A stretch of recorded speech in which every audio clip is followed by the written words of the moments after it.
পরিমণিকে নাসিরের হাতে তুলে দেয় অমি। পানীয়র সঙ্গে নেশাদ্রব্য খাইয়ে ধর্ষণ চেষ্টার প্রমাণ সিসিটিভি ফুটেজে।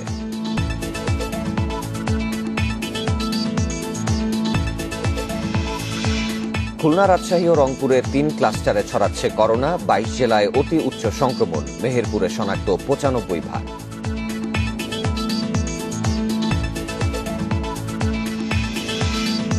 সংক্রমণ বাড়লেও রাজশাহী অঞ্চলে নেই করোনা ডেডিকেটেড হাসপাতাল। মেডিকেলে সব রোগীর আসা যাওয়া একই পথে।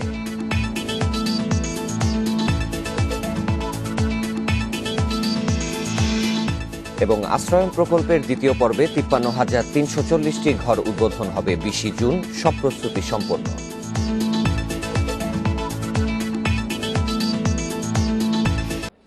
ইন্ডিপেন্ডেন্ট সংবাদের প্রধান শিরোনামগুলো শুনছিলেন। পুরো খবর নিয়ে আছি শাফাদ্দিন ফরিদ।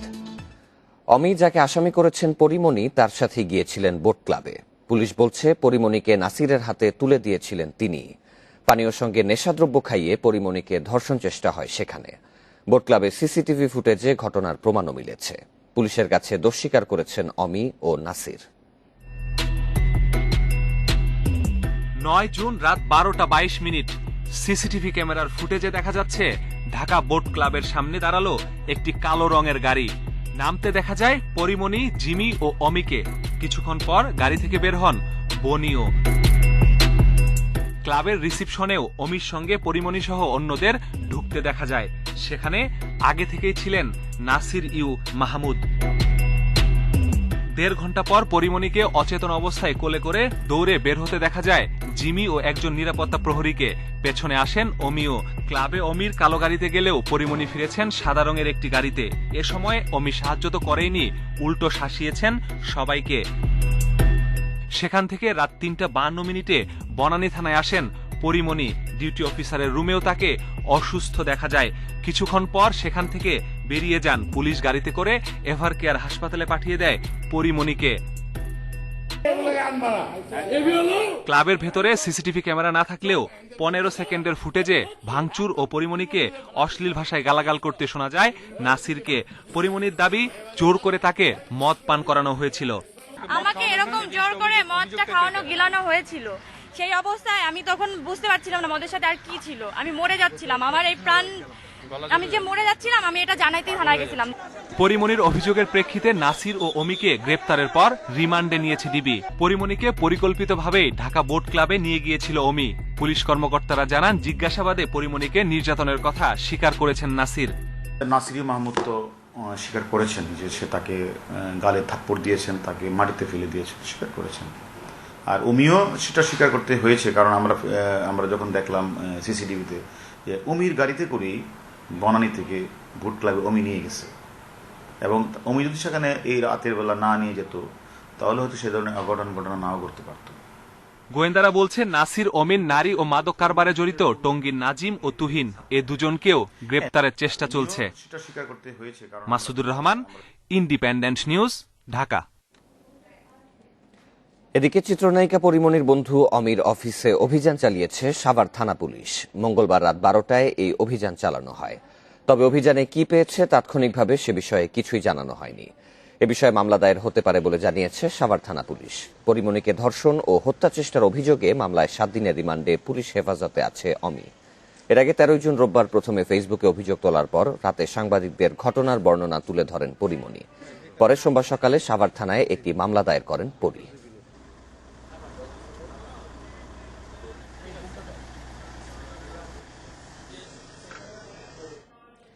২ দিন আগে অসহযোগিতার অভিযোগ করেছিলেন। এবার পুলিশের প্রতি সন্তুষ্টি জানান চিত্রনায়িকা পরিমণি। ধর্ষণ ও হত্যা চেষ্টার অভিযোগ আনার ১২ ঘণ্টার মধ্যেই প্রধান ২ আসামিকে গ্রেপ্তারের পরদিনই ডিবি কার্যালয়ে যান তিনি। এ সময় মামলাগুলো সর্বোচ্চ গুরুত্ব দিয়ে তদন্ত করে দোষীদের বিচার নিশ্চিতের আশ্বাস দেন পুলিশ কর্মকর্তা হারুনুর রশিদ। সিসিটিভি ফুটেজে দেখা যায় ৯ জুন রাত ৪টার দিকে বনানী থানায় ঢুকছেন চিত্রনায়িকা পরিমণি। ডিউটি অফিসারের সঙ্গে কথা বলে সেখান থেকে চলে যান। পরিমণিকে অসুস্থ দেখা যায় ফুটেজে। এরপর রোববার নিজের ফেসবুক পেজে ধর্ষণ ও হত্যা চেষ্টার অভিযোগ তুলে স্ট্যাটাস দেন পরিমণি। অসহযোগিতার অভিযোগ তোলেন পুলিশের বিরুদ্ধেও। সেদিন রাতেই সংবাদ সম্মেলন করে আবারও একই অভিযোগ করেন তিনি। এর 12 ঘন্টার মধ্যেই উত্তরায় অভিযান চালিয়ে প্রধান আসামি নাসির ইউ মাহমুদ ও অমিকে গ্রেপ্তার করে গোয়েন্দা পুলিশ। পরদিনই ডিবি কার্যালয়ে হাজির পরিমণি, জানান এসেছেন গোয়েন্দা কর্মকর্তাদের ধন্যবাদ দিতে। 2 ঘন্টারও বেশি সময় গোয়েন্দা কর্মকর্তাদের সঙ্গে কথা বলেন পরিমণি, জানান পুলিশ ম্যাজিকে আসামি গ্রেপ্তারে সন্তুষ্ট তিনি। তো আমাকে আসলে কোথাও নিয়ে যাওয়া হয়নি, আমি একা একাই এসেছি, সবাই তো দেখেছেন আপনারা সবাই। আর এখানে এসে আমি মেন্টালি অনেক রিফ্রেশড এখন। আমি যে কাজে ফিরবো এটা কেউ আমাকে কিন্তু বলেনি। আমার আশেপাশে যারা ছিল সবাই আমাকে সান্ত্বনা দেওয়ার চেষ্টা করেছে, কিন্তু আমার যে কাজে ফিরতে হবে, আমার যে এই শক্তিটা তারা কিন্তু জুগিয়েছেন। এতক্ষণ ধরে আমাকে আমার কাজ নিয়ে কথা বলছে, আমাকে নানা রকম গুড ভাইব দেয়া হচ্ছে। এ সময় ডিবির যুগ্ম কমিশনার হারুনুর রশিদ বলেন, পরিমণি পুলিশকে ভুল বুঝেছিলেন। তাকে আশ্বস্ত করা হয়েছে নিরপেক্ষ তদন্তের মাধ্যমে শেষ হবে মামলার কার্যক্রম। এই মামলাটি যে রুজু হয়েছে এটা এবং সমাপ্তি পর্যন্ত আমরা সুন্দরভাবে দেখভাল করব, যাতে এটা সুষ্ঠু বিচার হয়। এটাই ছিল আমাদের কাছে তার বিনীত প্রার্থনা, এবং সেটা তাদেরকে আমরা আশ্বাস দিয়েছি এটা সুষ্ঠুভাবে সুন্দরভাবে মামলাটি আমরা শেষ করব। পরিমণিকে ধর্ষণ ও হত্যা চেষ্টা মামলার বাকি আসামিদেরও গ্রেপ্তারে অভিযান চলছে। Masudur Rahman, Independent News, Dhaka. এদিকে মাদক মামলায় ব্যবসায়ী নাসিরু আহমেদ ও তুহিন সিদ্দিকী অমিকে 7 দিনের রিমান্ডে পাঠানো হয়েছে। এছাড়াও মামলায় গ্রেপ্তার বাকি 3 নারীর 3 দিন করে রিমান্ড মঞ্জুর করা হয়েছে। মঙ্গলবার বিকেলে ঢাকা মহানগর হাকিম নিভানা খায়ের জেসি এই নির্দেশ দেন। চিত্রনায়িকা পরিমণিকে ধর্ষণ ও হত্যা চেষ্টার মামলায় গ্রেপ্তার হন ব্যবসায়ী নাসির ও অমি। সাভার থানায় নাসির, অমি সহ 6 জনকে আসামি করে ধর্ষণ ও হত্যা চেষ্টার মামলা করেন চিত্রনায়িকা পরিমণি। ডিবির অভিযানে সোমবারই গ্রেপ্তার হন 5 জন। তাদের কাছ থেকে মদ ও ইয়াবা পেয়ে বিমানবন্দর থানায় মাদক মামলা করে পুলিশ। মঙ্গলবার দুপুর 3টায় নাসির, অমি সহ 5 জনকে আদালতে নেওয়া হয়। 4:30টায় মাদক মামলায় হাজির করা হয় বিচারকের সামনে। এ মামলায় প্রত্যেকের 10 দিন করে রিমান্ডে চায় পুলিশ। নাসির ও অমির 7 দিন করে এবং 3 নারীর 3 দিন করে রিমান্ড মঞ্জুর করে আদালত। আদেশে আদালত বলেছে, রিমান্ডে উচ্চ আদালতের নির্দেশনা অনুযায়ী জিজ্ঞাসাবাদ করতে হবে। মাহমুদ এবং আমি তাদের 7 দিনের পুলিশ রিমান্ড মঞ্জুর করেছে, আর যে 3 জন মহিলা ছিল তাদেরকে 3 দিনের পুলিশ রিমান্ড মঞ্জুর করেছে। এই মাদকের উৎস কোথায়? যেখানে বর্তমান সরকার যেখানে মাদকের ব্যাপারে জিরো টলারেন্স দেখাচ্ছে, তারপরেও এখানে এই ধরনের মদ তারা বিভিন্ন জায়গায় এই মাদক তারা উদ্ধার হচ্ছে। এই ঘটনাগুলির পিছনে কারা কারা জড়িত আছে একটু উৎস এটা তদন্তে জিনিসগুলি বেরিয়ে আসবে। এই জন্য আদালত। এদিকে আসামি পক্ষের আইনজীবীর অভিযোগ, মূল মামলায় গ্রেপ্তার না দেখিয়ে বানোয়াট মামলায় তাদের রিমান্ড চাওয়া হয়, এতে আইনের ব্যত্যয় ঘটেছে। এছাড়া নাসির উদ্দিনের মদ খাওয়ার লাইসেন্সও আছে বলে দাবি করেন তিনি। ওনাকে একটা এত সুনামধন্য একজন ব্যক্তি, যিনি বাংলাদেশকে গভর্নমেন্টকে কোটি কোটি টাকা রাজস্ব দেন, তাকে এই মামলায় 4 বোতল বিদেশি মদ, এটা হাস্যকর বিষয়। লাইসেন্স আছে তার কাছে, এখানে ডেইলি শত শত মামলা হয়, 1000, 2000, 5000 পিস আবার পাওয়া যায়, কিন্তু রিমান্ড আমরা অনেক সময় বিজ্ঞতা দেয় না, যেহেতু আলামত উদ্ধার হয়ে গেলে সেক্ষেত্রে রিমান্ডের প্রশ্ন থাকে না। এছাড়া পরিমণির করা ধর্ষণ ও হত্যা চেষ্টা মামলার তদন্ত প্রতিবেদন 8 জুলাই দাখিলের নির্দেশ দিয়েছে আদালত। জান্নাতুল ফেরদাউস তানভি, ইন্ডিপেন্ডেন্ট নিউজ, ঢাকা।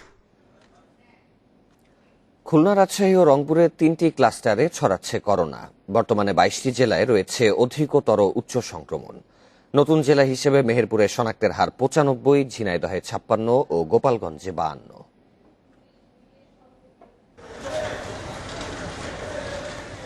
এপ্রিলে করোনার ভয়াবহ সংক্রমণ থাকলেও মে মাসে কমতে থাকে শনাক্তের হার। তবে ভিন্ন চিত্র ছিল যশোরে। রোগী বাড়ার পাশাপাশি শনাক্ত হয় করোনার ভারতীয় ধরন, পরে তা ছড়িয়ে পড়ে আরও কয়েক জেলায়। দেশে বর্তমানে 48 জেলায় করোনার উচ্চ সংক্রমণ, 19 জেলায় শনাক্তের হার 30-এর বেশি। সবচেয়ে বেশি মেহেরপুরে 95, কুড়িগ্রাম 65, ঝিনাইদহ 56, যশোর ও গোপালগঞ্জে 52, সাতক্ষীরা 48 ও ঠাকুরগাঁওয়ে 45। এসব জেলার মধ্যে গোপালগঞ্জ ছাড়া বাকি সব সীমান্ত জেলা। স্বাস্থ্য বিভাগ বলছে, দেশের সীমান্ত অঞ্চলে 3টি ক্লাস্টারে ছড়াচ্ছে করোনা। খুলনা অঞ্চলে যশোর, সাতক্ষীরা, পিরোজপুর, চুয়াডাঙ্গা, রাজশাহীতে চাঁপাইনবাবগঞ্জ, নাটোর, নওগাঁ, আর রংপুর এলাকায় কুড়িগ্রাম, লালমনিরহাট, দিনাজপুর, ঠাকুরগাঁও। দ্রুতগতির মাঝেও বিশেষ বিশেষ কতগুলো জায়গাতে আমরা দেখেছি যে স্বাভাবিকের চাইতে সেখানে আরো বেশি সংখ্যায় পরীক্ষা করলেই রোগী পাওয়া যাচ্ছে যারা নিশ্চিত করোনা পজিটিভ হচ্ছে। এখন সেখানে ইন্ডিয়ান ভেরিয়েন্ট সক্রিয় আছে কিনা সেটি জেনোম সিকোয়েন্সিং চলছে। জেনোম সিকোয়েন্সিং এর ফলাফল হাতে পেলে আমরা নিশ্চিত করেই বলতে পারবো। এর আগে ঢাকার বাইরে এত সংক্রমণ হয়নি। এর মধ্যে রাজশাহী, খুলনা, যশোর, সাতক্ষীরা, ঠাকুরগাঁও, চাঁপাইনবাবগঞ্জ ও নাটোর সদর হাসপাতালের করোনা ইউনিটে একটি বেডও খালি নাই। প্রায় একই অবস্থা আইসিইউতেও। কিছু কিছু হাসপাতাল আছে, ধরেন রাজশাহীতে, আমরা খুলনাও শুনেছি, যশোরেও কিছু বিল্ডিং রয়েছে যেগুলো হচ্ছে এখনই নিয়ে নেওয়া যেতে পারে, যেগুলোতে অক্সিজেন সিস্টেম আছে, নিয়ে সেখানেই চিকিৎসার ব্যবস্থা করতে হবে। কোনোভাবেই এক জায়গার পেশেন্টকে আরেক জায়গায় স্থানান্তর করার চিন্তা করাটা হবে বিশাল বোকামি। স্বাস্থ্যমন্ত্রী বলছেন, শুধু চিকিৎসা সুবিধা বাড়িয়ে সংক্রমণ নিয়ন্ত্রণ করা যাবে না। It is gradually coming towards Dhaka. 17 কোটি লোকের মধ্যে যদি কিনা 1 লক্ষ লোক আক্রান্ত হয়ে যায়, তাহলে পরে তো কোথাও জায়গা থাকবে না। করোনা নিয়ন্ত্রণ ছাড়া আমাদের কিন্তু উপায় নাই। সারা দেশের পাশাপাশি রোগী বাড়ছে রাজধানীতেও। বেশি সংক্রমিত এলাকায় কঠোর লকডাউনের পরামর্শ বিশেষজ্ঞদের। Hasan Misbah, independent News, Dhaka. এবারে করোনা পরিস্থিতির আরো খবর জানাতে বেনাপোল ও কুড়িগ্রাম থেকে যোগ দিচ্ছেন সহকর্মীরা। শুরুতেই যাব বেনাপোলে, সেখানে রয়েছেন সহকর্মী এম এ রহিম।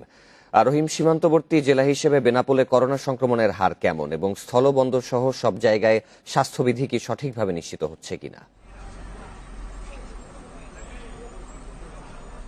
প্রথমেই বলে রাখি, দেশের বৃহৎ স্থল বন্দর বেনাপোল, যে বেনাপোল বন্দরে দেশের অন্যান্য সীমান্ত বন্ধ হলেও বেনাপোল স্থল বন্দর দিয়ে যেমন আমদানি রপ্তানি বাণিজ্য এখন সচল রয়েছে। অন্যদিকে ভারত থেকে যে সমস্ত বাংলাদেশের যাত্রীরা ভারতে আটকে আছে, সেই সমস্ত যাত্রী বাংলাদেশের বিশেষ ব্যবস্থায় বাংলাদেশে তারা প্রবেশ করছে। প্রতিদিন গড়ে 70 থেকে 90 জন যাত্রী বাংলাদেশের বেনাপোল স্থলবন্দর দিয়ে আসছে।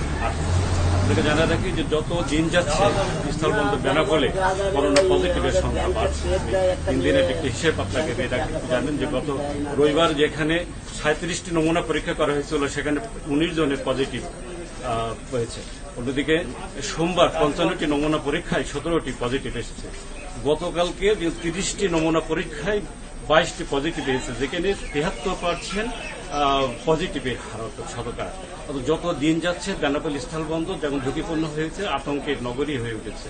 এবং অন্যদিকে যে দেশের অন্য জায়গায় লকডাউন হলো, বেনাপোলে তেমন কোনো লকডাউন ছিল না, যেহেতু গতকাল থেকে পরীক্ষার হারে অত পজিটিভ বেশি ধরা পড়েছে। এই কারণে প্রশাসন পক্ষ থেকে অঘোষিত একটি লকডাউন দেওয়া হয়েছে। কালকে থেকে সকাল 8টা থেকে 5টা পর্যন্ত দোকানপাট, ব্যবসা প্রতিষ্ঠান, ব্যাংক, বিমা খোলা রাখা হয়েছে। অন্যদিকে 5টার পর থেকে সবকিছু বন্ধ ঘোষণা করা। সেক্ষেত্রে দেখা হয়েছে আমরা সাতশা, বেনাপোল, বাগতলা সহ উপজেলার বিভিন্ন বাজার এলাকাতে পুলিশ টহল দিয়েছে। আমরা সাতশা, বেনাপোল, বাগতলা সহ উপজেলার বিভিন্ন বাজার এলাকাতে পুলিশ টহল দিয়েছে বা বাজারটা কিছুটা নিয়ন্ত্রণ করা গেছে। আমরা বিভিন্ন ব্যাংকে বা বিভিন্ন ব্যবসা প্রতিষ্ঠানে যেটা দেখেছি, করোনা সুরক্ষায় তাদের তেমন কোনো, তারা মাস্ক পরছে না বা হ্যান্ড স্যানিটাইজার ব্যবহার করছে না। অন্যদিকে যে ভারত থেকে যে ড্রাইভারগুলো আছে, যে বন্দর অভ্যন্তরে তাদেরকে আটকানো গেলেও যে পণ্যবাহী ট্রাক বেনাপোল বন্দরে খালাস করে ভারতের ড্রাইভারগুলো ফিরে যাচ্ছে, এই যাওয়ার সময় এখান থেকে বিভিন্ন দোকানে, ডাক্তারখানাতে, বিভিন্ন জায়গায় তারা অবাধে মিশছে। আমরা কালকে দেখেছি, গতকালকে রাত 11:30 পর আমরা চেকপোস্ট এলাকাতে পরিদর্শন করছি। সেখানে দেখেছি যে ভারতীয়দের সাথে এখানে যারা দায়িত্ব পালন করছে, বন্দর সংশ্লিষ্ট, কাস্টম সংশ্লিষ্ট বা এখানে নিরাপত্তা কর্মীরা, তারা অবাধে তাদের সাথে মিশছে। সেক্ষেত্রে যত দিন যাচ্ছে বেনাপোল বন্দর যেন ঝুঁকিপূর্ণ হচ্ছে বা আতঙ্কের নগরী হয়ে গেছে। এক্ষেত্রে একটি জিনিস আপনাকে বলে রাখি, যে যারা করোনা পজিটিভ অন্য জায়গায় তাদেরকে বাড়িতে লাল পতাকা দিয়ে তাদের সতর্ক করা হলো। যশোরের সাতশা, বেনাপোলে তেমন চোখে পড়তেন, শুধু নামে মাত্র কিছু তাদের দায়িত্বের পরিধি দেওয়ার জন্য পৌর প্রশাসন, উপজেলা প্রশাসন বা থানা প্রশাসন কিছু লাল পতাকা দিচ্ছে। অন্যদিকে যারা পজিটিভ আক্রান্ত তাদেরকে আমরা বিভিন্নভাবে ঘুরতে দেখি, অর্থাৎ বিভিন্ন ব্যবসা প্রতিষ্ঠানে যাচ্ছে, তারা বন্দরে কাজ করছে, আমদানি রপ্তানির সাথে সংশ্লিষ্টতার সাথে মিশছে। অন্যদিকে আপনি বলে রাখেন যে দেশের বৃহৎ স্থল বন্দর বেনাপোল, এখানে গত এক সপ্তাহ ব্যবধানে প্রায় 13 জন শ্রমিক আক্রান্ত হয়েছে। অন্যদিকে 75 জন শ্রমিককে অঘোষিত ছুটি দেওয়া হয়েছে, তাদেরকে করোনা উপসর্গ নিয়েই তারা দিন যাপন করছে। আর সারসা বেনাপোলে যত দিন যাচ্ছে করোনা উপসর্গের সংখ্যা যেমন বাড়ছে, আর গত কয়েকদিনে প্রায় 7 জন করোনা উপসর্গ নিয়েই তাদের মৃত্যুবরণ করেছে। রহিম, নিশ্চয়ই আপনি যে বিষয়গুলো বললেন আমরা আশা করব প্রশাসন এই বিষয়ে পদক্ষেপ নেবে। আপনি আমাদের সাথেই থাকবেন। এবার আমরা একটু কুড়িগ্রামে যাব, সেখানকার পরিস্থিতি জানাবেন সহকর্মী আব্দুল খালেক। খালেক, কুড়িগ্রামের করোনা সার্বিক পরিস্থিতি কেমন? মানুষ কতটুকু সচেতনতা দেখাচ্ছে এবং প্রশাসন কোনো ধরনের উদ্যোগ নিয়েছে কি? আপনি জানেন যে কুড়িগ্রাম একটি সীমান্তবর্তী জেলা, সে কারণে আশঙ্কা করা হচ্ছিল যে এখানে সংক্রমণের হার বৃদ্ধি পায় কিনা। তো গত এক সপ্তাহের বেশি সময় ধরে আমরা লক্ষ্য করছি যে এখানে করোনার সংক্রমণ বেড়ে যাচ্ছে এবং শনাক্তের হার 50% কাছাকাছি থাকছে। সে কারণে স্থানীয় প্রশাসন এবং স্বাস্থ্য বিভাগ উদ্বিগ্ন হয়ে পড়েছে এবং তারা গত পরশুদিন একটি ভার্চুয়াল সভা করে সিদ্ধান্ত নিয়েছে এবং সেই সিদ্ধান্তের আলোকে গতকাল থেকে কুড়িগ্রাম শহরের পৌরসভা এলাকায় 2, 3 এবং 7 নম্বর ওয়ার্ডে আংশিক লকডাউন বা প্রশাসনের ভাষায় চলাচলের নিয়ন্ত্রণ আরোপ করা হয়েছে এবং বেশ কয়েকটি সড়কে আপনি আমার পিছনে দেখতে পাচ্ছেন যে ব্যারিকেড যেভাবে দেওয়া হয়েছে, বেশ কয়েকটি সড়কে কিন্তু এই ধরনের ব্যারিকেড দিয়ে চলাচল নিয়ন্ত্রণ করা হচ্ছে এবং যানবাহন কিন্তু এই জায়গাগুলোতে ঢুকতে দেওয়া হচ্ছে না। বিশেষ করে কুড়িগ্রাম জিয়া বাজার এবং কুড়িগ্রাম পৌর বাজার সহ হাসপাতাল এলাকা এবং কুড়িগ্রামের যে মার্কেট এলাকা রয়েছে সেগুলো কিন্তু এইভাবে চলাচল নিয়ন্ত্রণ আরোপ করে লোক সমাগম যাতে কম হয় এবং স্বাস্থ্যবিধি মেনে যাতে লোকজন চলাচল করে সে বিষয়টি নিশ্চিত করার জন্য প্রশাসনের পক্ষ থেকে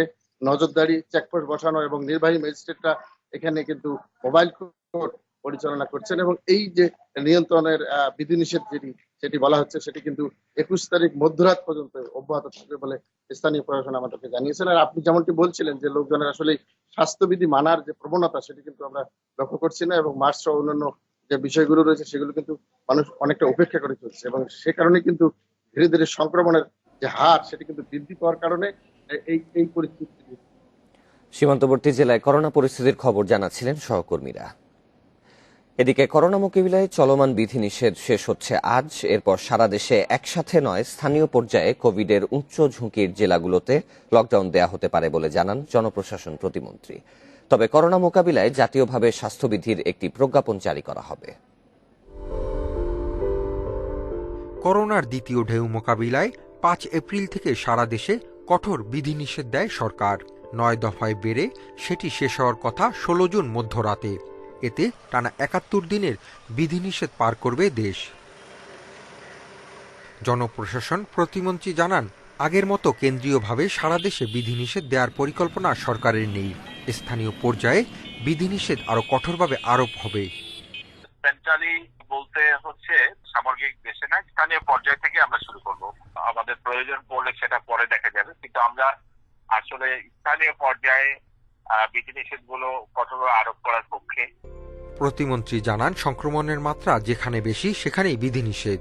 উচ্চ ঝুঁকির জেলাগুলোর জেলা প্রশাসক কারিগরি কমিটির সঙ্গে আলোচনা করে প্রয়োজনীয় ব্যবস্থা নিতে পারবেন।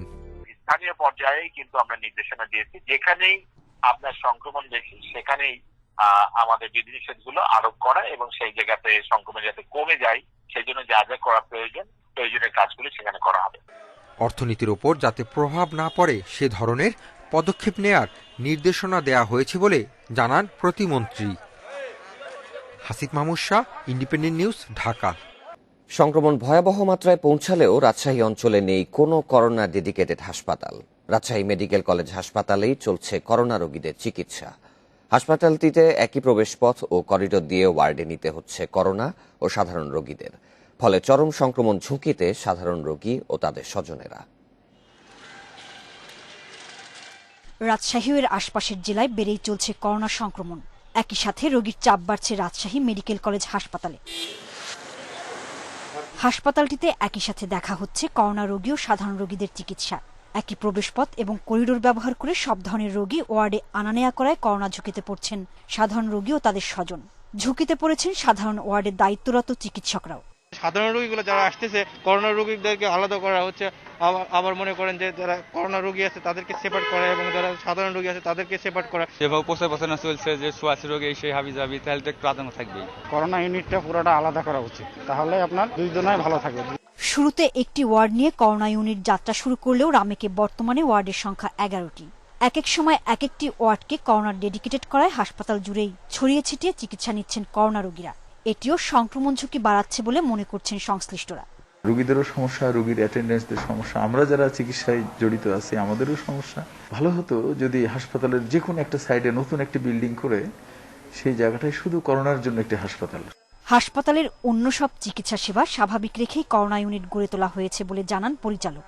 যারা করোনা ডেডিকেটেড ওয়ার্ডগুলো আছে অন্যরা রোগী যাতে ওখানে না যেতে পারে সেই ব্যবস্থাটা আমরা করছি। প্রতিদিনই কিন্তু বিভিন্ন ওয়ার্ডে 2-1টা রোগী আমরা পাই যারা পজিটিভ নর্মাল ওয়ার্ডে, তাদেরকে তাড়াতাড়ি আবার কোভিড ওয়ার্ডে আমরা শিফট করি। এইখানে যেহেতু আমরা 2 ধরনের রোগী দেখতেছি, এখানে কিছু এই সমস্যাটা থাকবেই, বা আমরা চেষ্টা করছি কিভাবে এটাকে আরো কমানো যায়। হাসপাতালের করোনা ওয়ার্ডগুলোতে আলাদা প্রবেশপথের ব্যবস্থা করার অনুরোধ জানিয়েছেন সাধারণ রোগী ও তাদের স্বজনরা। Independent news desk. জুনের শুরু থেকে ফরিদপুরে বাড়তে শুরু করেছে করোনা সংক্রমণ। প্রতিদিনই নতুন রোগী বাড়তে থাকায় হাসপাতালেও চাপ বাড়ছে। সেই তুলনায় বাড়ছে না মানুষের সচেতনতা। প্রশাসনের পক্ষ থেকে নানা উদ্যোগ নেয়ার কথা বলা হলেও রাস্তায় তাদের কার্যক্রম তেমন চোখে পড়ছে না। ফরিদপুরে দ্রুত ছড়াচ্ছে করোনা সংক্রমণ। গত 2 সপ্তাহে এতে প্রাণ গেছে অন্তত 16 জনের। প্রায় 7 শতাধিক মানুষের শরীরে মিলেছে করোনার অস্তিত্ব। তবে এ নিয়ে যেন মাথা ব্যথা নেই জেলাবাসী। মাস্ক ব্যবহার বা সামাজিক দূরত্ব বজায় রাখার নির্দেশনা মানেন না বেশিরভাগ মানুষই। বিশেষ করে হাট বাজারগুলোতে সচেতনতার অভাব চোখে পড়ার মতো। বাড়ি যাচ্ছি, এই কারণে মাস্কটা কিনতে পারিনি। মাস্ক তো অবশ্যই ব্যবহার করবো, যেটা নিয়ম এটা মানবো না কেন, মানবো তো অবশ্যই। তো এটা তো আমার সাথে নাই এখন, এই জন্য বৃহত্তর ফরিদপুরে 5 জেলার মধ্যে আইসিইউ এর ব্যবস্থা আছে কেবল ফরিদপুর জেলার বঙ্গবন্ধু শেখ মুজিব মেডিকেল কলেজ হাসপাতালে। এই হাসপাতালের 16টি আইসিইউর মধ্যে সচল আছে 14টি।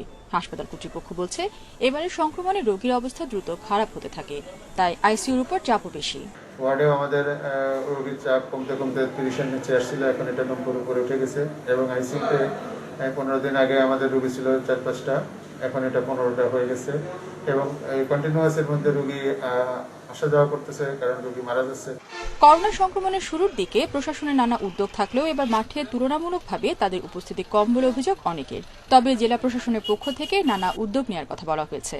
আমাদের 15টি মোবাইল টিম বিভিন্ন জেলাব্যাপী কাজ করছে, এই জেলার বিভিন্ন উপজেলাব্যাপী কাজ করছে। যদি আমরা মনে করি যে আরো কোনো কঠোরতর পদক্ষেপ গ্রহণ করা প্রয়োজন, সেটিও আমরা করব। ইতিমধ্যে যাতে করে দোকানপাটগুলো যে রাত 8টার পরে আবশ্যিকভাবে বন্ধ থাকে, সেই জন্য আমরা ইতিমধ্যে আইনশৃঙ্খলা বাহিনীকেও নির্দেশনা দিয়েছি। জেলাবাসীর দাবি, সংক্রমণ রোধে ব্যক্তি সচেতনতার পাশাপাশি প্রয়োজন প্রশাসনের কঠোর ভূমিকা। Independent news desk. 20 জুন উদ্বোধন হতে যাচ্ছে আশ্রয়ন প্রকল্প 2-এর 53,340টি ঘর। প্রধানমন্ত্রী শেখ হাসিনা গণভবন থেকে ভার্চুয়ালি যুক্ত হয়ে এই প্রকল্পের উদ্বোধন করবেন। সেই লক্ষ্যে সারা দেশে সংশ্লিষ্ট প্রকল্পগুলোর স্থাপনা নির্মাণ থেকে শুরু করে সব প্রস্তুতি চূড়ান্ত করা হয়েছে। 1997 সালে প্রধানমন্ত্রী শেখ হাসিনার নির্দেশে ভূমিহীন ও গৃহহীনদের জন্য চালু হয় আশ্রয়ন প্রকল্প। মুজিব বর্ষে কেউ গৃহহীন থাকবে না, প্রধানমন্ত্রীর এ ঘোষণা বাস্তবায়নের প্রথম পর্যায়ে গত 23 জানুয়ারি 69,904টি ঘর হস্তান্তর করা হয়। এরই ধারাবাহিকতায় 20 জুন আরও 53,340টি ঘর হস্তান্তর কার্যক্রম উদ্বোধন করবেন প্রধানমন্ত্রী। সে লক্ষ্যে মানিকগঞ্জের শিবালয় উপজেলার তেওতা গ্রামে আশ্রয়নের প্রকল্পটি প্রস্তুত। তেওতার জমিদার বাড়ি সংলগ্ন লালটিনের আধা পাঁকা এই প্রকল্প শুধু এলাকার আবাসনের পরিবর্তন আনেনি, ভিন্ন মাত্রা যোগ করেছে স্থানীয় ভূমিহীন ও গৃহহীনদের জীবনে। যারা ছিলেন অনেকটা যাযাবরের মতো, তারা এখন বিনামূল্যে হচ্ছেন জমি ও ঘরের মালিক। ঘরে থাকছে 2টি কক্ষ, একটি পাঁকা টয়লেট ও রান্নাঘর, থাকছে গাছ রোপণের মতো একটু জমিও। এ প্রকল্প নিয়ে তেওতার বৃদ্ধা মজিরনের জবানিতেই শোনা যাক। আমি খুব খুশি হয়েছি, আমাকে মাথা গোজার ঠাই ছিল না, সে আমার ঠাই করে দিছে। আমি আল্লাহর কাছে অশেষ ধন্যবাদ, খুব দোয়া করি সেই জন্যই বাইসে থাকি। আমরা জানি গরিব দুঃখী তার পাশে লাগাইতে পারি। একই গ্রামের 3 কন্যা সন্তানের জননী লিলি বেগম। স্বামী পরিত্যক্তা লিলির সংসার চলছিল খুবই কায়ক্লেশে। নদী ভাঙানো ছিলাম, বুঝছেন, এখানে এসে ছাপড়া উঠাইছিলাম, বৃষ্টি নামছে ঘরের মধ্যে। অনেক কষ্ট করছি, কষ্ট করার পরে আল্লাহ আমার মিলাই দিছে, বুঝছেন, অনেক শান্তি পাইছি। প্রায় একই চিত্র গোপালগঞ্জের মধুমতি নদীর তীরে হরিদাসপুর ইউনিয়নের এ প্রকল্পটিতেও ৬৭টি ঘর একেবারেই প্রস্তুত এ প্রকল্পে। একইভাবে সারা দেশের বিভিন্ন অঞ্চলে গৃহহীন ও ভূমিহীনদের জন্য অন্তত ৫৩,৩৪০টি ঘর প্রস্তুত। সম্মানিত নাগরিকগণকে অনুরোধ করব, যদি কারো এলাকাতে কোনো এরকম ভূমিহীন গৃহহীন থাকে আপনারা দয়া করে স্থানীয় উপজেলা প্রশাসনের সাথে যোগাযোগ করবেন। একটি পয়সাও লাগবে না। মাননীয় প্রধানমন্ত্রী বলেছেন যতক্ষণ ভূমিহীন গৃহহীন থাকবে ততক্ষণ এই কার্যক্রম চলবে। প্রধানমন্ত্রীর দ্বিতীয় ধাপের আবাসন হস্তান্তর উদ্বোধনের মাধ্যমে ঘর বরাদ্দের সংখ্যা দাঁড়াবে ১,২৩,২৪৪টি। শাহাদাত স্বপন, ইন্ডিপেন্ডেন্ট নিউজ, গোপালগঞ্জ।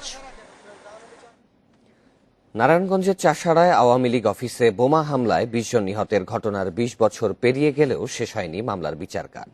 চাষাড়ায় আওয়ামী লীগ অফিসে বোমা হামলায় ২০ জন নিহতের ঘটনার ২০ বছর পেরিয়ে গেলেও শেষ হয়নি মামলার বিচার কাজ। ৮ বছর আগে দেয়া হয় মামলার চার্জশিট, তারপরও শেষ হয়নি বিচার প্রক্রিয়া। এতে হতাশ নিহতের স্বজনরা। দ্রুত সময়ের মধ্যে দোষীদের বিচার দেখতে চান তারা। ২০০১ সালের ১৬ জুন রাত ৯:৩০ বিকট শব্দে নারায়ণগঞ্জের চাষাড়ায় আওয়ামী লীগ অফিসে হয় বোমা বিস্ফোরণ। নৃশংস এ হামলায় ছাত্রলীগ নেতা সাইদুল হাসান ও অজ্ঞাত নারী সহ প্রাণ হারান ২০ জন। একজন সংসদ সদস্য সহ আহত হন অর্ধশত। তাদের অনেকেই বরণ করেন পঙ্গুত্ব। এ ঘটনায় হওয়া ২ মামলায় ১৪ বছর পর ২০১৩ সালে ৬ জনের নাম উল্লেখ করে আদালতে চার্জশিট দেয় সিআইডি। তারপর কেটে যায় ৭ বছর, তবুও শেষ হয়নি বিচার কাজ। এতে হতাশ নিহতদের স্বজন ও পঙ্গুত্ব বরণকারীরা। সাক্ষী আছে ১০১ জন, তাদের কোনো সাক্ষী নেওয়া হচ্ছে না। আর যারা আসামি তারা প্রকাশ্য ঘোরাফেরা করছে। আমাদের সন্তানরা জিজ্ঞেস করে যে মারা গেছে এমনিতেই ক্ষতিগ্রস্ত, তার মধ্যে বিচার হইতেছে না, সেটা আরেকটা প্রশ্ন। এই প্রশ্নের উত্তর আমরা কি দিব? মাননীয় প্রধানমন্ত্রীর কাছে আমাদের জোর দাবি থাকবে অতি শীঘ্র যাতে সুষ্ঠুভাবে এই বিচারের কার্য অতি দ্রুত সম্পন্ন করেন। এরই মধ্যে মামলায় ১৮ জনের সাক্ষ্য নেওয়া হয়েছে। দোষীদের সর্বোচ্চ শাস্তি নিশ্চিতে দ্রুত কার্যক্রম শেষ করার দাবি বাদীর। অবশ্য করোনা পরিস্থিতি ভালো হলে মামলা দ্রুত নিষ্পত্তি হবে বলছেন রাষ্ট্রপক্ষের আইনজীবী। লকডাউনের কারণে বিচার কার্য বন্ধ বিধায় এই মামলার বিচার কার্য সম্পূর্ণ হচ্ছে না। আমরা বিশ্বাস করি আগামী ১৬ জুনের পূর্বে এই মামলার চূড়ান্ত রায় দেওয়া হবে। এই করোনা পরিস্থিতির কারণে মামলাটার বিচার কার্য স্থগিত আছে। করোনা পরিস্থিতি স্বাভাবিক হলে মামলার বিচার কার্য দ্রুত নিষ্পত্তি হবে বলে আমি বিশ্বাস করি এবং আশা করি। এ মামলায় চার্জশিটভুক্ত আসামি মুফতি হান্নানকে অন্য মামলায় ফাঁসি দেওয়া হয়। অপর ৩ আসামি মোরসালিন, মহিবুল ও জুয়েল কারাগারে থাকলেও জামিনে আছেন শওকত হাশেম শকু। ওবায়দুল্লাহ নামের অপর আসামি পলাতক। Independent news desk. ৩ বছর ধরে ঢাকা মেডিকেলের মর্গে পড়ে আছে এক মার্কিন নাগরিকের মরদেহ। ২০১৮ সালে বেসরকারি উন্নয়ন সংস্থার কর্মকর্তা রবার্ট মায়রনের স্বাভাবিক মৃত্যু হয়। তার বাংলাদেশি স্ত্রী মাজেদার অভিযোগ, স্বামীর মরদেহ নেয়ার বিষয়ে সহযোগিতা করছে না মার্কিন দূতাবাস। পুলিশ এবং হাসপাতাল কর্তৃপক্ষ এর জন্য আইনি জটিলতা ও দূতাবাসের ছাড়পত্রের কথা বলছে। মার্কিন নাগরিক রবার্ট মায়রন বাংলাদেশে এসেছিলেন বেসরকারি উন্নয়ন সংস্থার কাজে। ২০০৭ সালে হাসপাতালের নার্স মাজেদাকে বিয়ে করেন। দীর্ঘদিন সুখে সংসার করার পর ২০১৮ সালের ২৫শে মে হৃদরোগে আক্রান্ত হন মায়রন। বেসরকারি হাসপাতালে চিকিৎসাধীন অবস্থায় সেদিনই মৃত্যু হয় তার। মৃত্যুর কারণ নিশ্চিত না হয় চিকিৎসকরা তার মরদেহ পাঠান ঢাকা মেডিকেলের মর্গে। অবশ্য ময়নাতদন্ত প্রতিবেদনে বলা হয় স্বাভাবিক মৃত্যু হয়েছে মায়রনের, তারপরও তার মরদেহ হস্তান্তর হয়নি। ময়নাতদন্ত করার সময় আমরা তার শরীরে থেকে তার হার্ট আমরা প্রিজার্ভ করি, হার্ট প্রিজার্ভ করে হিস্টোপ্যাথোলজি রিপোর্টের জন্য পাঠাই এবং হিস্টোপ্যাথোলজি রিপোর্ট আমাদের কাছে যখন আসে এবং আমরা তার ময়নাতদন্তকালে আমরা যা পাই পর্যালোচনা করে আমাদের কাছে তখন মনে হয়েছিল সে কার্ডিয়াক অ্যারেস্টে মারা গেছে, হার্ট অ্যাটাকে মারা গেছে। স্বামীর মরদেহ পেতে হাসপাতাল ও মার্কিন দূতাবাসে বারবার ধর্ণা দিয়েও কোনো সমাধান পাননি মায়রনের স্ত্রী মাজেদা। 3টা বছর ধরে এই লাশ নিয়ে এখনো মর্গে পড়ে আছে। আর কতদিন মর্গে থাকবে আমি জানি না, কতদিন মর্গে থাকবে এটা এম্বাসি জানে। ওনার ছেলে মেয়ে আরও বলছিল যে যোগাযোগ করবে, এখনো তারা আমার সাথে আর যোগাযোগ করে, মরার পর লগে লগে আমি এদেরকে জানাইছি, ওনারা আমার সাথে আর এখন যোগাযোগ করেনি। রবার্টের মরদেহ সৎকার হবে নাকি যুক্তরাষ্ট্রে পাঠানো হবে সে বিষয়ে সিদ্ধান্ত হয়নি বলে জানিয়েছে পুলিশ। আর হাসপাতাল কর্তৃপক্ষ বলছে বেওয়ারিশ হিসেবে মাইরনের মরদেহ সৎকারের সুযোগ নেই। Jahanara Parvin, Independent News, Dhaka. বজ্রপাতে প্রাণহানি ঠেকাতে দেশে আগামী 1 বছরের মধ্যে চালু হবে গাণিতিক পূর্বাভাস ব্যবস্থা। এর মাধ্যমে উচ্চ প্রযুক্তির ব্যবহারে সর্বোচ্চ 4 দিন আগ থেকে বজ্রপাতের সম্ভাব্য এলাকা চিহ্নিত করা হবে বলে জানিয়েছে আবহাওয়া অধিদপ্তর। এদিকে গত 4 মাসে সারা দেশে বজ্রপাতে মারা গেছেন অন্তত 177 জন, আহত হয়েছেন 47 জন, জানিয়েছে বজ্রপাত নিয়ে সচেতনতায় কাজ করা একটি বেসরকারি সংগঠন। দুর্যোগ ও ত্রাণ মন্ত্রণালয়ের তথ্য মতে গত 1 দশকে দেশে বজ্রপাতে মারা গেছেন 2312 জন। 2016 সালে বজ্রপাতকে জাতীয় দুর্যোগ ঘোষণা করা হলেও কিছু বৃক্ষরোপণ ছাড়া কার্যকর কোনো পদক্ষেপই নেওয়া হয়নি। বজ্রপাত সচেতনতা নিয়ে কাজ করা বেসরকারি প্রতিষ্ঠান save the society and thunderstorm অ্যাওয়ারনেসের প্রতিবেদন বলছে গত 4 মাসে বজ্রপাতে মৃত্যু হয়েছে 177 জনের, তাদের মধ্যে 122 জনই কৃষক।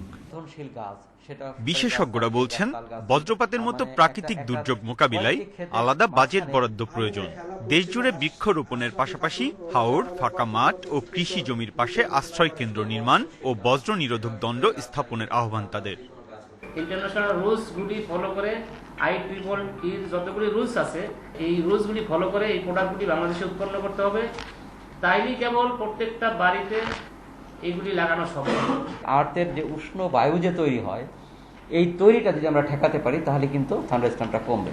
প্রতি বছরের এটা যেহেতু মৃত্যু অন্যান্য দুর্যোগের চাইতে বেশি, সেই জন্য অন্য দুর্যোগের সাথে এই দুর্যোগের জন্য বরাদ্দ রাখা জোর দাবি জানাচ্ছি।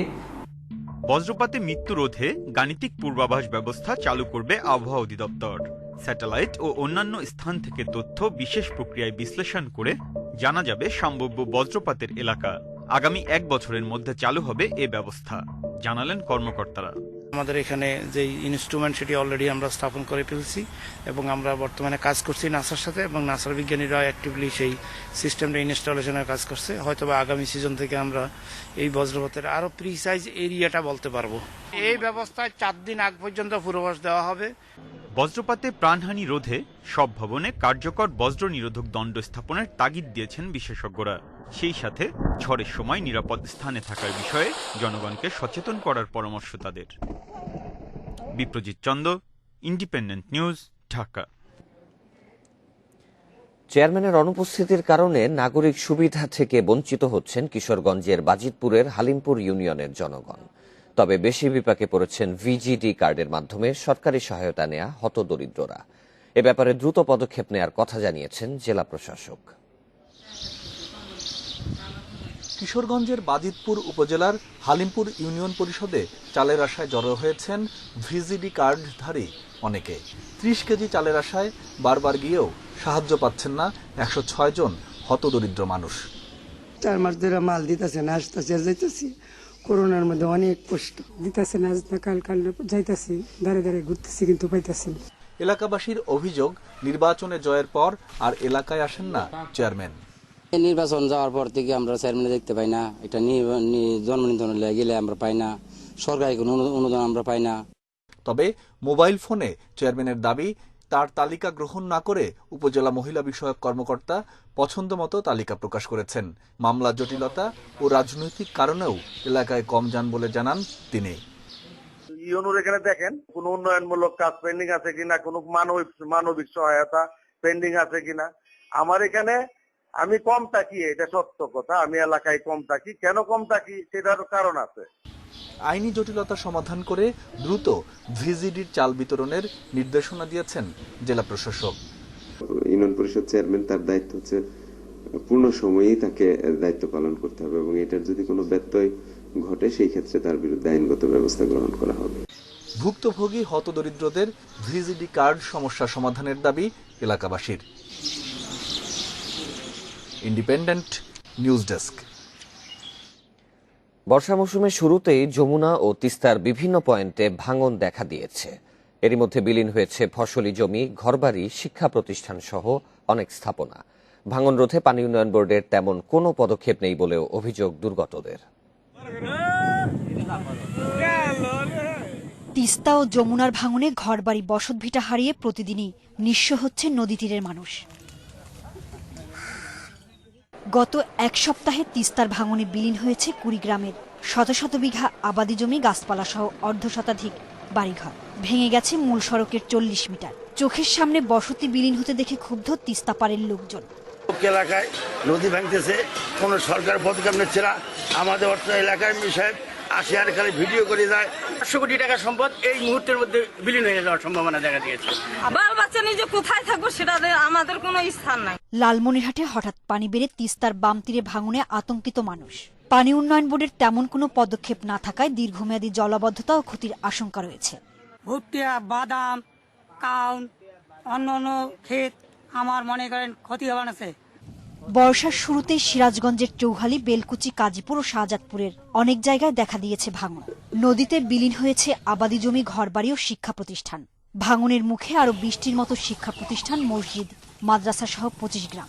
বাড়ির কাছে এসে গেছে, আমরা ঘুমাইতে পারি না। আমাদের সবসময় আমরা আতঙ্কায় থাকি।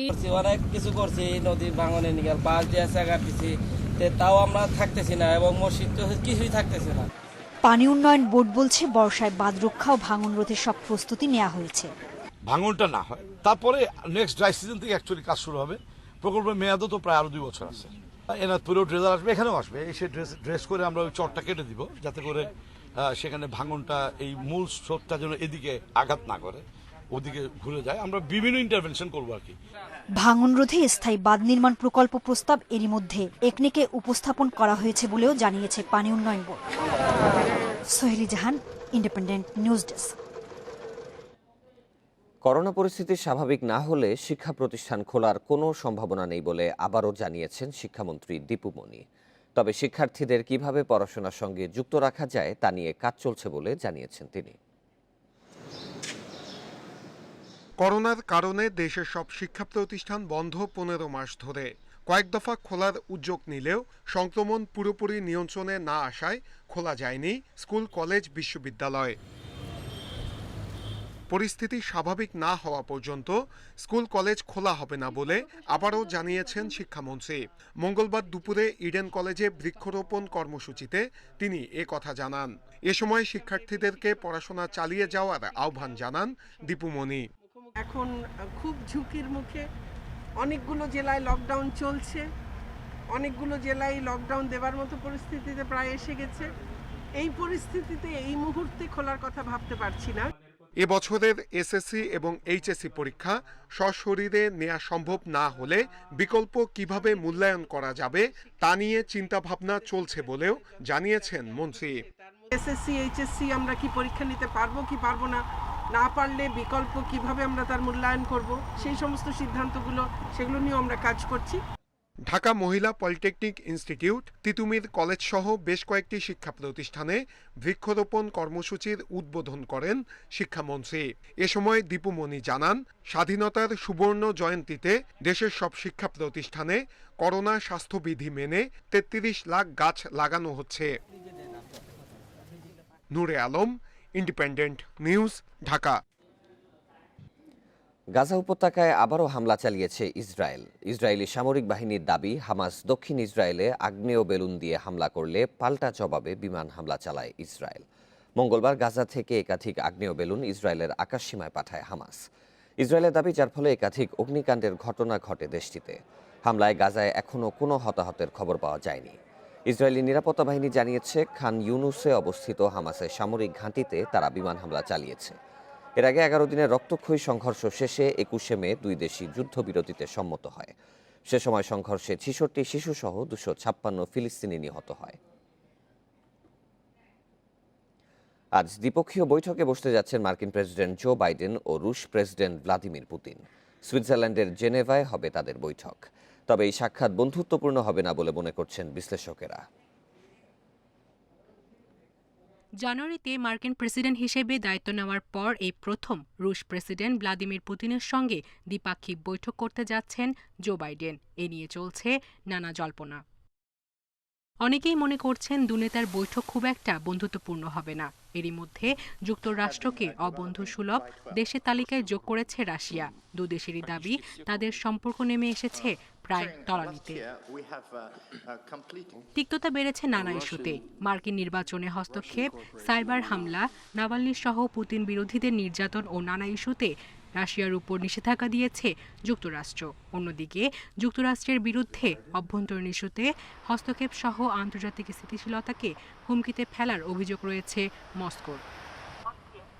নাভালনি ইস্যু সহ ইউক্রেন, সাইবার হামলা, বেলারুশ নিয়েও হতে পারে দু প্রেসিডেন্টের আলোচনা। তবে 2018 সালে পুতিন ট্রাম্পের বৈঠকে একে অপরের প্রশংসা করলেও এবারের পরিস্থিতি ভিন্ন বলছেন বিশ্লেষকেরা। দুদেশের দ্বন্দ্ব হয়তো কখনোই যাবে না, তবে উভয়ই স্থিতিশীলতায় আগ্রহী। যেসব বিষয়ে মতবিরোধ আছে তা আর বাড়াতে চায় না তারা। সুইজারল্যান্ডের জেনেভায় বাইডেন পুতিন বৈঠক ঘিরে নিরাপত্তা জোরদার করা হয়েছে। মোতায়েন রয়েছে 1000 খানেক সেনা। সায়রা খান, ইন্ডিপেন্ডেন্ট নিউজ। বাংলাদেশ টাইগার নামে শ্যাডো জাতীয় দল গঠন করতে যাচ্ছে বিসিবি। প্রতি পজিশনের জন্য বিকল্প প্রস্তুত রাখবেন দেশীয় কোচরা। বিসিবি সভাতে অনুমোদন দেয়া হয়নি কেন্দ্রীয় চুক্তি। 2-3 দিনের মধ্যেই ক্রিকেটারদের সাথে কথা বলে চূড়ান্ত করবে ক্রিকেট অপারেশনস। এদিকে নির্বাচক নান্নু বাশারের মেয়াদ বাড়ানো হয়েছে টি-20 বিশ্বকাপ পর্যন্ত। করোনাকালে জাতীয় দলের সূচি ঠিক রাখা কঠিন। সেখানে পাইপলাইনের অথবা যুব দলের কার্যক্রম চালিয়ে যাওয়া কষ্টসাধ্য। তাই তো সৌম্য মিঠুনরা খারাপ করলে বিকল্প খুঁজে পাওয়া যায় না। সাথে যোগ হয়েছে বায়ুবাবলের ধকল, ক্রিকেটারদের বিশ্রামের বিষয়টি। সেখান থেকেই জাতীয় দলের আদলে বিকল্প একটা দল গঠনের প্রয়োজনীয়তা দেখা দেয়, যে ক্যাম্পে দেশীয় কোচরা প্রস্তুত রাখবেন ক্রিকেটারদের, যার নাম দেয়া হয়েছে বাংলাদেশ টাইগার। ওরা নাকি প্র্যাকটিস করারও সুযোগ পায় না, এখানে আমাদের ফ্যাসিলিটিগুলো ইউজ করতে পারে না। সেটা তো একটা বড় প্রবলেম। তাহলে ওরা কোথায় প্র্যাকটিস করবে? ওদের কারো যদি কোনো ঘাটতি থাকে, কেউ যদি ড্রপ হয়, তাহলে ও শিখবে কোথায়? সো এটা একটা ইস্যু ছিল। তো ওইটার থেকেই অরিজিনেট করে আমরা যেটা ঠিক করেছি যে সারা বছর রাউন্ড দ্য ক্লক আমাদের এখানে ট্রেনিং চলবে। দীর্ঘ 4.5 ঘন্টার সভাতে ক্রিকেটারদের চুক্তি নিয়ে আলোচনা হয়েছে। 18 থেকে 20 জনের পুল ঠিক করেছে বিসিবি। তবে কে কোন ফরম্যাটে খেলতে চান সে বিষয়ে এখনও চূড়ান্ত সিদ্ধান্তে আসা যায়নি। মুশফিক তামিমরা অপেক্ষায় থাকলেও সালমা রুমানাদের জন্য সুখবর দিয়েছে বোর্ড। প্রথমবার 22 জনের পুল করা হয়েছে নারী ক্রিকেটারদের। এটা একটা ছিল সেন্ট্রাল কন্ট্রাক্ট। এখানে যেটা আছে, যেটা নিয়ে এসছে আমরা অ্যাপ্রুভ করি নাই যে তা না। তবে যেহেতু এটার মধ্যে একটা দুটো ক্ল্যারিফিকেশন চাওয়া হয়েছে ফ্রম ক্রিকেট অপারেশন, ওই ক্ল্যারিফিকেশনটা নিয়ে কাল পরশুর মধ্যে আপনাদেরকে পুরো লিস্টটা দিতে পারবে। এখন আমরা লিস্টটা এখন অ্যানাউন্স করছি না আজকে। নান্নু বাশারের মেয়াদ বাড়ানো হয়েছে টি-20 বিশ্বকাপ পর্যন্ত। তবে স্পিন বোলিং কোচ ও ব্যাটিং পরামর্শকের বিষয়ে কোনো সিদ্ধান্তে আসতে পারেনি BCB. Mazharul Islam, independent news. বিশ্বকাপ বাছাইয়ে ওমানের কাছে 3-0 গোলে হেরেছে বাংলাদেশ। ইব্রাহিম আর গোলকিপার জিকোর দৃঢ়তায় ব্যবধান আর বড় হয়নি।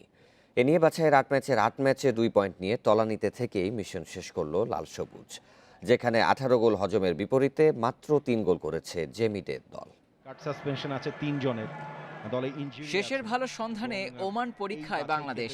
একাধিক পরিবর্তনের একাদশে রাইট ব্যাক তারেক কাজীকে ডিফেন্সিভ মিডফিল্ডে রেখে কোচ জেমিডের চমক। কিন্তু অনেকটা শুয়ে পড়ে শুরু থেকেই যে প্রতিপক্ষ চেপে ধরবে সেটা জানা ছিল। ওদের একের পর এক আক্রমণ ঠেকাতে ব্যস্ত তপুরাফিরা। 20 মিনিট না পেরোতেই 7টি কর্নার পেয়েছে ওমান।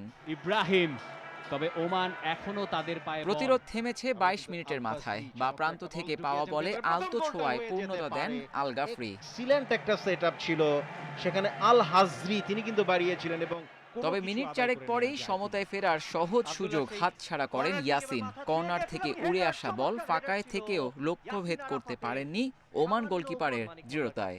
একটা চমৎকার পাস কিন্তু বা প্রান্ত দিয়ে বাড়িয়েছেন আল কাবি।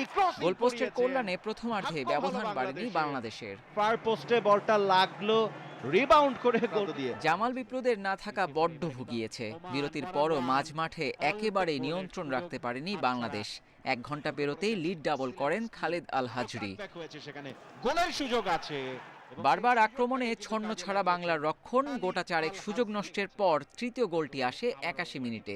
জোড়া পূর্ণ করেন আল হাজরি। হওয়ার অপেক্ষায় এবং খালিদ আল হাজরি অনেকক্ষণ বাকি সময় কোনো মতে গোল হজম না করে পার করে তপুরা।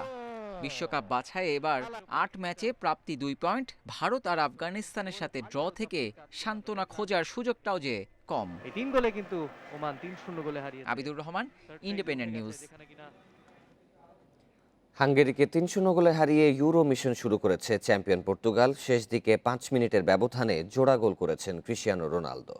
বুদাপেস্টের পুস্কাস অ্যারেনায় 60,000 দর্শক উপস্থিতির ম্যাচে পর্তুগালকে আটকে রেখেছিল হাঙ্গেরি। পয়েন্ট হারানোর শঙ্কায় পড়েছিল সেলেকাওয়ারা। অবশেষে স্বস্তি ফেরে ম্যাচে 84 মিনিটে ডেডলক ভেঙেছেন রাফায়েল গেরেইরো। তখনও রোনালদো ঝলক বাকি, স্বল্প ব্যবধানে 2 গোল দিয়েছেন, প্রথমটা করেন পেনাল্টিতে। তাতে কিংবদন্তি মিশেল প্লাতিনির 9 গোলের রেকর্ড ছাড়িয়ে যান CR7। এখন 11 গোল নিয়ে ইউরোর সর্বোচ্চ গোলের মালিক তিনি। এদিকে আরেক ম্যাচে জার্মানিকে 1-0 গোলে হারিয়েছে ফ্রান্স। ম্যাট হ্যামেলসের আত্মঘাতী গোলের বাজে শুরু ডাই ম্যানশাফটের।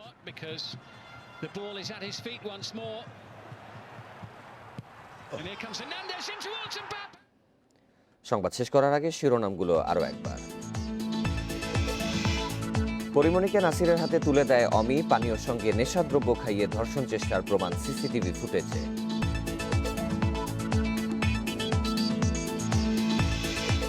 খুলনা, রাজশাহী ও রংপুরে 3 ক্লাস্টারে ছড়াচ্ছে করোনা। 22 জেলায় অতি উচ্চ সংক্রমণ। মেহেরপুরে শনাক্ত 95 ভাগ।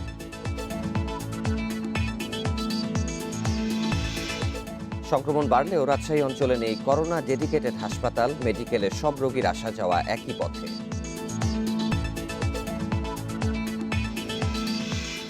এবং আশ্রয়ন প্রকল্পের দ্বিতীয় পর্বে 53,340টি ঘর উদ্বোধন হবে 20 জুন। সব প্রস্তুতি সম্পন্ন।